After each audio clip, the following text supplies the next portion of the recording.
Мұхитарал, океанариум. Дархан далаға жеткен мұхит тамшысы. Капли океана посреди степи. 6 бөлім. Ұзынмұрт, лобстер. Ұзынмұрт. Мөлшері табиғи жағдайда 1 метрге дейін. Мекені үнді, тынық мұхиттары.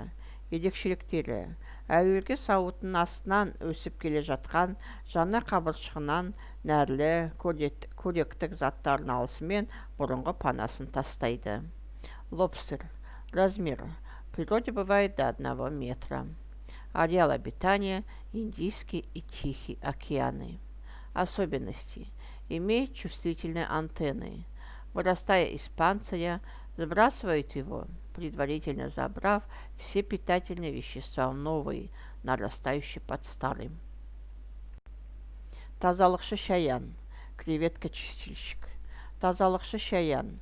Мөлшері 6 сантиметрге дейін. Мекені коралды рифтер.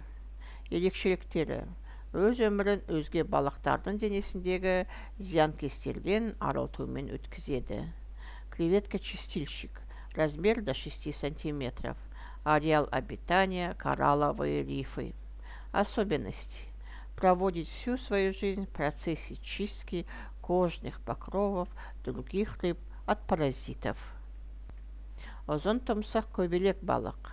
Длинноносая рыба-бабочка. Ұзын тұмсық көбелек балық. Мөлшері 22 сантиметрге дейін. Мекені тынық және үнді мұхиттарының тропикалық сулары. Ерекшеліктері: бұл көбелек балық өзінің сопақша басымен коралл рифтердің жарықтарына, терең ойықтарына жасырынып қалған ұсақ шаян тектес жәндіктерді, теңіз құрттары мен полиптерін тауып жейді. Длинноносая рыба-бабочка. Размер до 22 сантиметров.